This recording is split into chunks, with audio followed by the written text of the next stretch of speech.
Hello friends, welcome back to my YouTube channel food bank. आप सब कैसे हैं? उम्मीद करती हूँ कि आप सब अच्छे होंगे। और आज मैं आप लोगों के लिए लेकर आई हूँ हलवाई स्टाइल में भंडारे वाले आलू की सब्ज़ी। तो चलिए अब हम बताते हैं कि हमें कैसे बनाना है। आप तो जानते ही होंगे भंडारे की जो आलू की सब्ज़ी है, चाहे कोई सी भी सब्ज़ी कितनी ज़्यादा स्वादिष्ट लगती है। तो यहाँ पर मैंने हल्दी पाउडर, धना पाउडर, गरम मसाला, जीरा पाउडर और यहाँ पे मैंने काली मिर्च का पाउडर डाल दिया है। काली मिर्च का पाउडर तो बहुत ज़्यादा ज़रूरी है डालना, क्योंकि उसी से बहुत ज़्यादा आपका जो टेस्ट है ना बढ़ेगा। और उसके बाद 2 से 4 चम्मच के करीब पानी डाल करके इसका घोल बना के आप इसको अलग रख लीजिएगा। सोचिए भंडारे वाली जो आलू की सब्ज़ी होती है उसमें लहसुन प्याज नहीं रहता, उसके बावजूद वो सब्ज़ी इतनी ज़्यादा टेस्टी कैसे लगती है।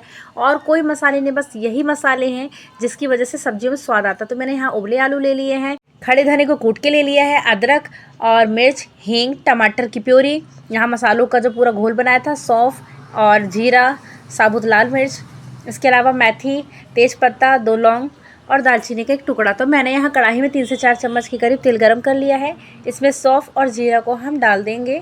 इसके बाद हमें एक तेज़पत्ता इस पर डाल देना है, दालचीनी का टुकड़ा डाल देना है, छोटा ही डालना है, और 2 लौंग डाल देना है। लौंग और ये जो दालचीनी का टुकड़ा, तेज़पत्ता, इससे भी ना स्वाद बहुत अच्छा आता है सब्ज़ी का। और मैंने यहाँ कश्मीरी लाल मिर्च ले ली है, साबुत वाली सूखी।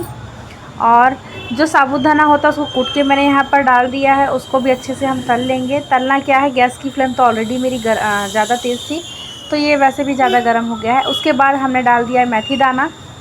मेथी दाना बहुत ज़्यादा नहीं डालना है, मतलब आधा चम्मच से थोड़ा कम डालना है। और यहाँ पर मैंने ले लिया अदरक, मिर्च और हींग। तो भंडारे वाली जो आलू की सब्ज़ी है ना, उसमें स्वाद बढ़ाने के ये 2 ज़्यादा रीज़न है। पहला तो जो आपने काली मिर्च डाला था घोल बनाते समय मसालों का, और दूसरी बात अदरक और हींग, मतलब ये 3 चीज़ हो गई ना। तो ये 3 चीज़ आपकी सब्ज़ी का स्वाद बढ़ा देते हैं। उसके बाद इसको तलने के बाद इस पर डाल दीजिए टमाटर की प्यूरी। टमाटर को आप अच्छे से कद्दूकस कर लीजिएगा, मतलब ग्रेटर में ग्रेट कर लीजिएगा, मिक्सी में मत पीसना। यदि आप मिक्सी में पीसेंगे तो वो स्मूथ हो जाएगा। अपन को स्मूथ नहीं करना है, अपन को बिल्कुल मतलब दरदरा सा पेस्ट चाहिए था। कुछ लोग कहते हैं कि बिना लहसुन प्याज की सब्ज़ी में स्वाद नहीं आता है, तो ये बिल्कुल गलत है। बिना लहसुन प्याज के खाने में भी बहुत अच्छा स्वाद आता है। सब्ज़ी में, दाल में, पुलाव, आप कुछ भी बनाइए, बस बनाने का तरीका होना चाहिए। और यदि आप सिंपल घर के लिए खाना बना रहे हैं तो सिंपल मसालों से बनाएं, मतलब ये तामझाम करने की आपको ज़रूरत नहीं है। और ये जो सब्ज़ी बना रही हूँ मैं जिस तरीके से, ये जब कोई मेहमान आ जाए तब के लिए है। तो यहाँ पर मैंने डाल दिए हैं टमाटर। अब आप सोच रहे होंगे कि कद्दूकस किया हुआ टमाटर मैंने डाल चुका था, अब दोबारा क्यों? तो जो मैंने टमाटर कद्दूकस किया था उसका छिलका बचा था, उसको भी कट करके मैं डाल दी हूँ। मैं उस छिलके को फेंकती नहीं हूँ। उसके बाद हमने इस पर डाल दिया है जो हमने मसालों का घोल बनाया था, उसको भी अच्छे से हम मिक्स कर लेंगे, कम से कम 20 से 25 सेकंड के लिए। सोमवार का मेरा व्रत रहता है ना, तो मैं उसमें भी आलू की सब्ज़ी ही खाती हूँ पराठे के साथ में। तो मैं जो सब्ज़ी बनाती हूँ, ये जो कच्चे आलू होते हैं उनको मैं अच्छे से छील के धो लेती हूँ, फिर कट कर लेती हूँ। और 2 चम्मच तेल में, अच्छा हाँ, मिर्च मैं ज़्यादा सी डाल देती हूँ क्योंकि मैं स्पाइसी खाना पसंद करती हूँ। तो 1 चम्मच ज़ीरा डाल देती हूँ, और उस पर डाल देती हूँ 7 से 8 मिर्ची में डाल देती हूँ कट करके। थोड़ी ज़्यादा हो रही है ना, लेकिन कोई बात नहीं, मैं स्पाइसी ही खाती हूँ। और उसके बाद मैं आलू को डाल देती हूँ, आलू को तल लेती हूँ, उसमें मैं टमाटर डाल देती हूँ, फिर सेंधा नमक डाल देती हूँ। उसके बाद मैं पानी डाल देती हूँ। तो जो पानी की मात्रा होती है ना मेरी सब्ज़ी में, जिस दिन मेरा व्रत होता है उस दिन पानी की मात्रा ज़्यादा होती है। मतलब मुझे आलू की जो सब्ज़ी है ना, बहुत ज़्यादा वाली रस, मतलब जितनी रस वाली बनती है ना वो रस नहीं, नॉर्मल तो ठीक है, मुझे बहुत पतली सब्ज़ी खाना पसंद है, तो मैं वैसी सब्ज़ी बनाती हूँ। बट आप यदि एक बार उस सब्ज़ी को खा लेंगे ना, तो आपके सामने ना लहसुन प्याज और ये जो मसाले वाली सब्ज़ियाँ होती हैं ना, सब फैल है। इतनी टेस्टी लगती है वो सब्ज़ी। तो आप वैसे बनाइए सिंपल, बहुत टेस्टी लगती है सब्ज़ी। और ये जो मैं बता रही हूँ ना, ये तो उसके लिए जैसे कभी कोई मेहमान आ गए, कोई ख़ास मेहमान अपने घर आ गए हैं, अपन को थोड़ा सा और अच्छे से अपन को सबके सामने प्रेजेंट करना है अपने खाने को, तो आप इस तरीके से बना करके सर्व कर सकते हैं। तो यहाँ पर हमारी जो ग्रेवी है वो तल चुकी है। उसके बाद हम इस पर 2 आलू को मैश करके डाल देंगे, ताकि जब हम इस पर रस डालें, मतलब पानी डालें, तो इसकी जो ग्रेवी है ना एकदम गाढ़ी सी हो और सब्ज़ी खाने में और देखने में अच्छी लगे। और बाकी के आलू को हल्का सा मैश करके डालें, और उसके बाद पूरे आलू को मसाले के साथ मिलाकर कम से कम 2 से ढाई मिनट के लिए आप इसको अच्छे से तल लीजिए। जब ये अच्छे से तल जाएगा ना, तब इस पर डाल दीजिए पानी।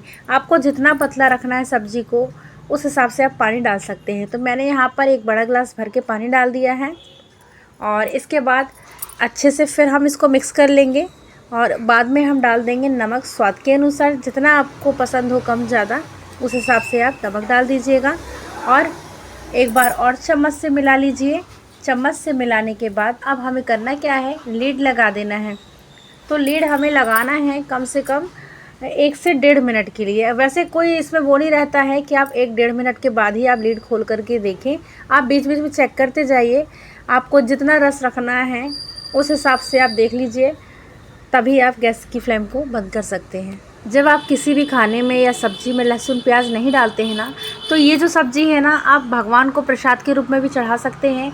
यदि कोई आपके यहाँ जैसे गुरुजी हैं, गुरुजी आ गए, या कोई आपके परिवार में यदि लहसुन प्याज नहीं खाता वो आ गए, तो आप उनको दे सकते हैं। वो तारीफ़ करते नहीं थकेगा, इतनी अच्छी सब्ज़ी बनती है। और ये देखिए यहाँ पर हमारी जो सब्ज़ी है ना वो बनकर तैयार है।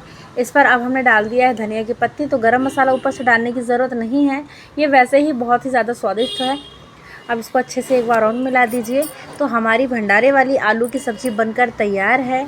मेरे यहाँ भी ना बहुत से लोग ऐसे हैं जो नहीं खाते हैं लहसुन प्याज, और अच्छी बात भी है, लहसुन प्याज खाना कोई बहुत ज़्यादा अच्छा नहीं है कि हम अमृत खा ले रहे हैं।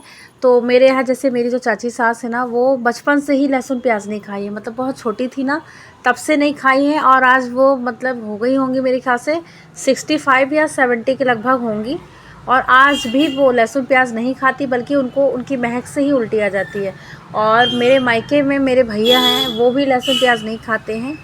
तो ऐसे आपके घर में यदि कभी कोई आ गया ना, तो ये जो सब्ज़ी आपके काम आ सकती है, आप ऐसे बनाकर खिला दीजिए।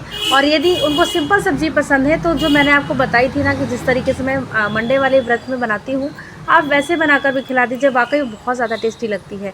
और यहाँ पर मैंने सब्ज़ी के साथ रख दी है पूड़ी। तो पूड़ी के साथ आप खाइए, गर्मा गर्म पूड़ी और गर्मा गर्म सब्ज़ी के साथ इसे खाइए, मज़ा लीजिए, आनंद लीजिए और अपने पूरे परिवार को खिलाइए। भोलेनाथ का सावन का पवित्र महीना चल रहा है, तो मैं आप लोगों के लिए बहुत सारी ऐसी रेसिपीज़ लेकर आऊँगी जिसमें लहसुन प्याज नहीं डालेंगे, बिना लहसुन प्याज का खाना बनाऊँगी।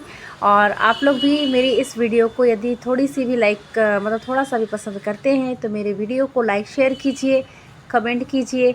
और यदि आप मेरे चैनल पर नए हैं तो मेरे चैनल को सब्सक्राइब कीजिए, बेल आइकन को प्रेस कीजिए, ताकि आपको मेरे रेसिपी वीडियो की नोटिफिकेशन टाइम टाइम पर मिलती रहे। और आप लोग कमेंट में भी बता दिया करिए कि आपको कौन सी रेसिपी देखनी है, मैं वही नेक्स्ट रेसिपी आप लोगों के लिए लेकर आऊँगी। तो कमेंट में ज़रूर बताएं। तो हाँ, कमेंट ज़रूर करिएगा, कमेंट करना मत भूलिएगा। और अब मिलते हैं हम नेक्स्ट न्यू रेसिपी के साथ।